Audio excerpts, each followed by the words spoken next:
It's February 14th, 2024. This is Dr. Deborah. How to Love Innovator. This is a great day for me to do some.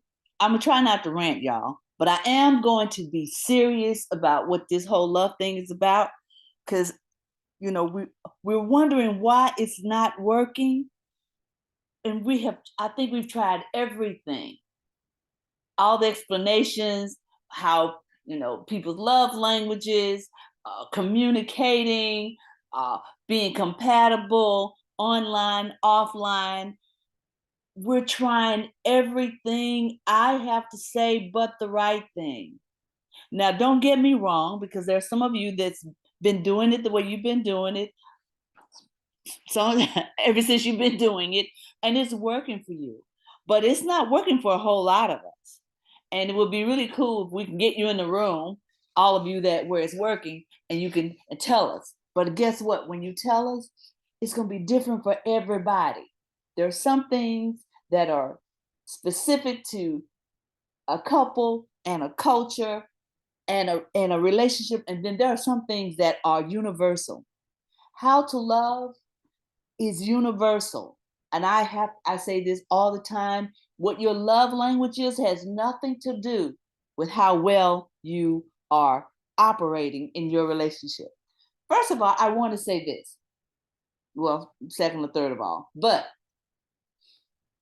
do you know the history of Valentine's Day?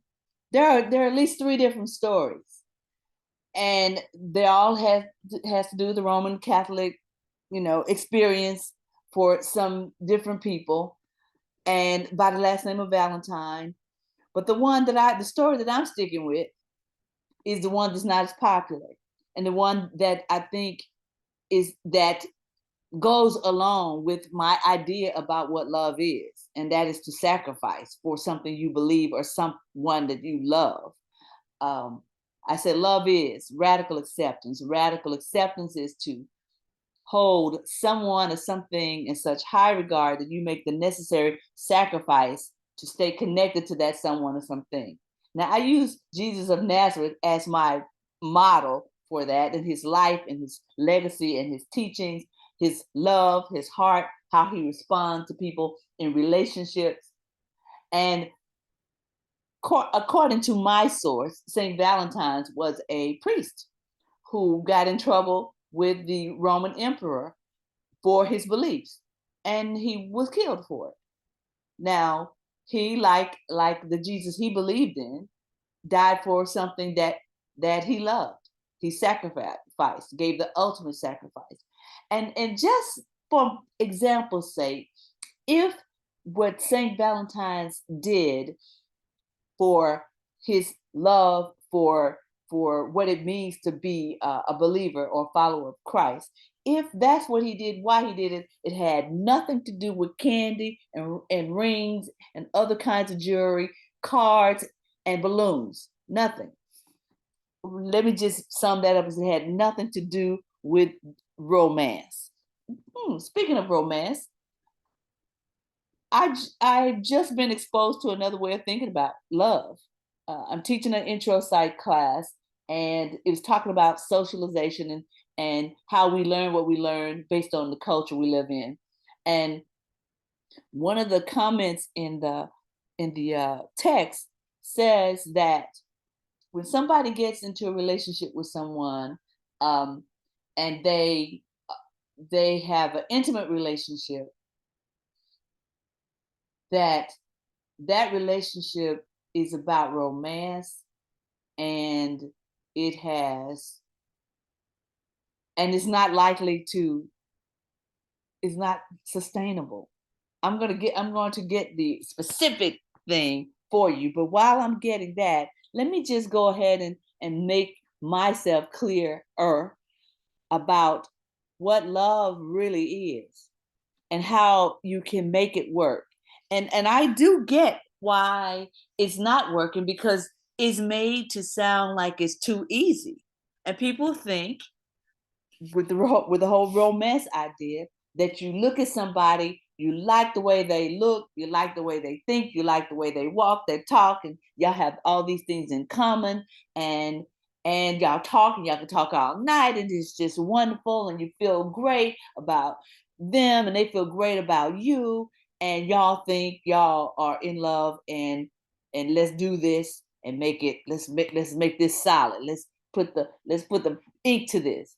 Whether you get married or just live together, whatever you decide to do, you decide to make it real for the two of you, monogamous, whatever your language is about it. Until you live with someone and allow yourself to allow that someone to be who they are, period, you have really not begun the relationship. If somebody has to look a certain way for you to want to be in a relationship with them, if they have to be a certain way, meaning do things the way you do them before you can be in a relationship with them.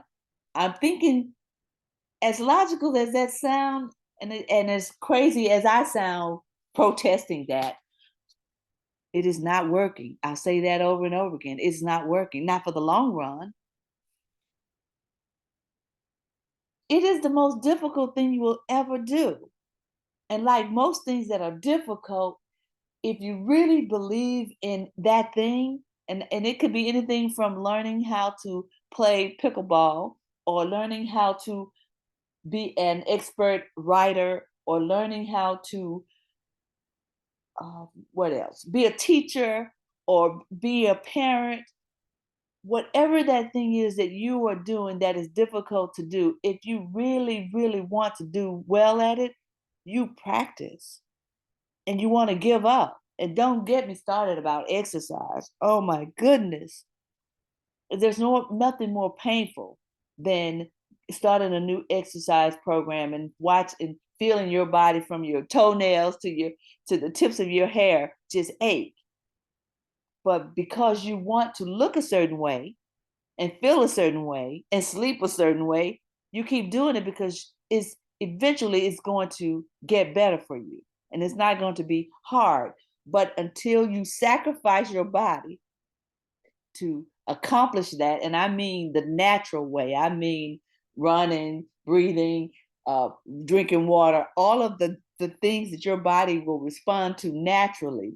Because again, if it's not natural, something's gonna go wrong. That's just generally the way it goes. If it's not organic, if it's not germane to the way your body operates, in a way, and I'm talking about relationships, so hear me, it is not gonna last long. So now, and I want to invite you, because I'm talking about this romance stuff. Oh, it's nothing like it. I was talking to someone last night, and she's really a romantic, and I sounded really skeptical and against it, but I'm not against it. That's against. I'm not against it. I just know it's more to it than that. And we get caught up in the wrong thing, and then we wonder why our hearts are broken. I think when I hear myself say that, I'm going to say that a lot, because sometimes in the moment, things come to me. And what just came to me is, if you love somebody with supreme love, and I'm still not talking about romantic love, your heart cannot be broken. Cannot. The pain, there's no pain here.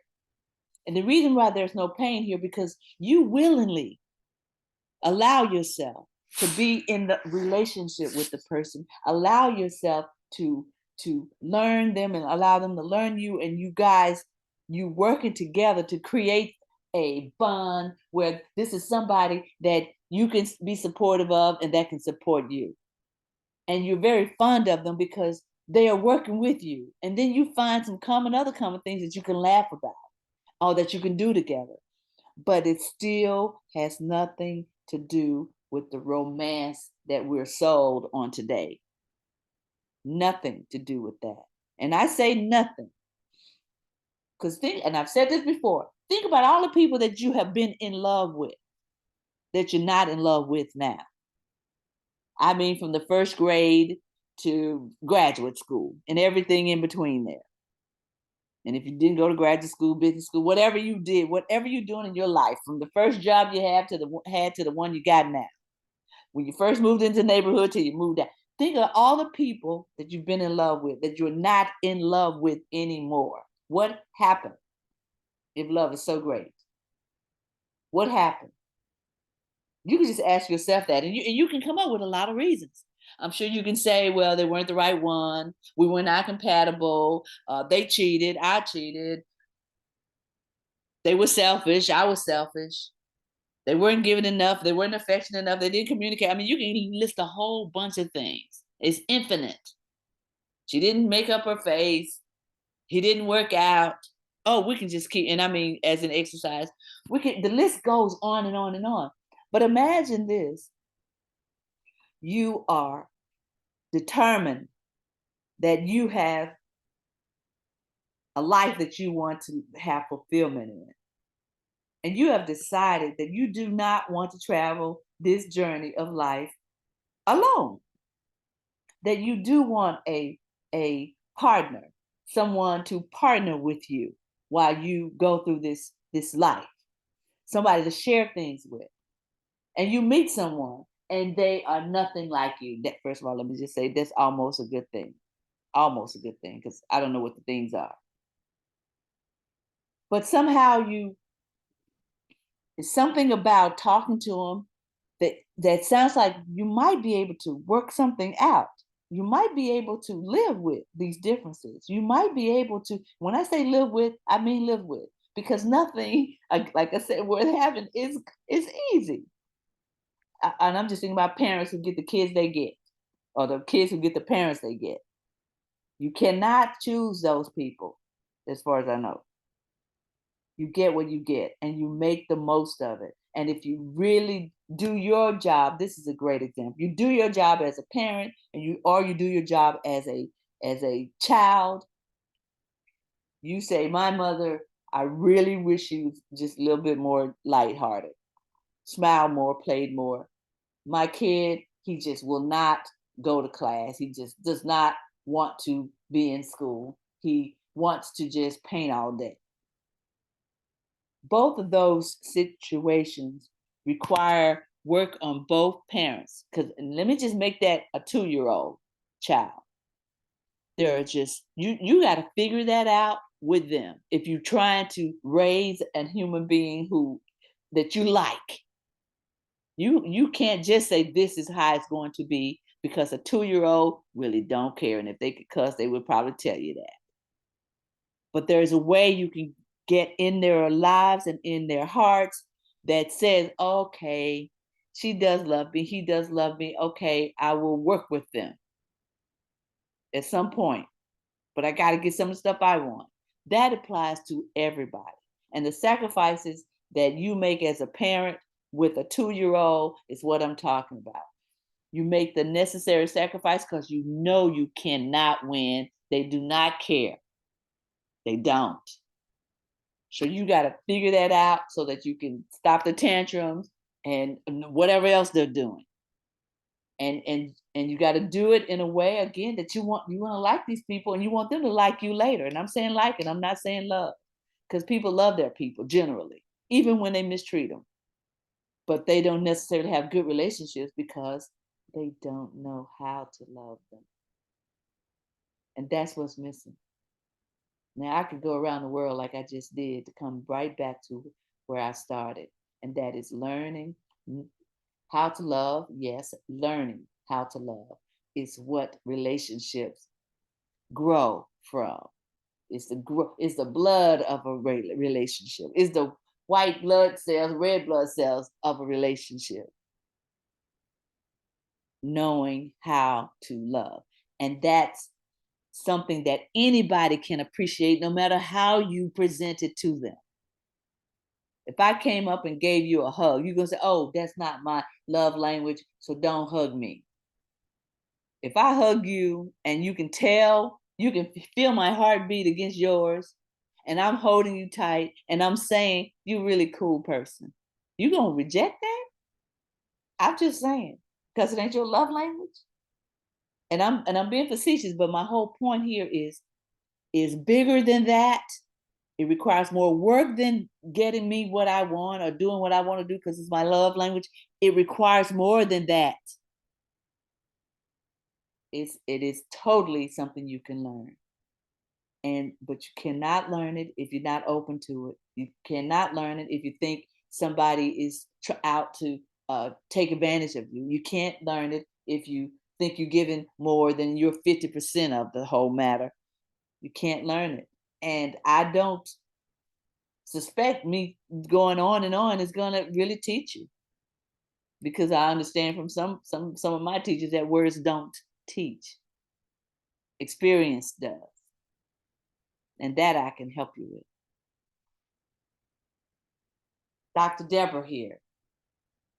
No matter what approach you take to Valentine's Day, no matter what story you want to get into, the person who said your signed his letter to a woman that he loved, your Valentine, whichever part you want to take, it doesn't matter, because when you get beneath all of the other stuff, all of the fluff, all of the sap, all of the gooey stuff, I sound like I'm against it, but I'm not. But it's just not enough. And it's clear that it's not enough. So it's up to you. Dr. Deborah at howtolove.us is my email address. My web page is, website rather, is doc. No, my website is my website is howtolove.us. There's a way. I can teach you. My mother used to say, I can show you better than I can tell you. So I can show you better than I can tell you. And you will learn much better if you learn how to do it. And not just from what I say, but from an experience that you have with this information and with the training that requires you to do something. All right. I guess I can say happy Valentine's Day. You know I mean it. And I do. I'm always in landing the plane and then starting it up again. But I do. And let me tell you why. Because I believe in this method. My relationship with this ideal, my relationship with the idea that if you learn how to love, you can love anybody through anything. And let's say it's a reciprocity happening here. Both of you feel the same way. Can you imagine what kind of relationship that's going to be? They want what you want, they want what they want, you want what they want, you want what you want. Everybody is working with the other person to get what they want. And when you give them what they want, you get what you want. And the point here is you're not giving it to get it, you're giving it to give it. It just works out that way. I think there's a law or something. All right. Well, that's me for today. Hoping you had a great day. And I'm hoping this is, when by the time you hear this, it's icing on the cake of your day. Until next time, this has been Dr. Deborah. How are you loving? And if it's not working, hit me up and I can show you, I can train you, I can coach you how to get this done. Until then, take really good care.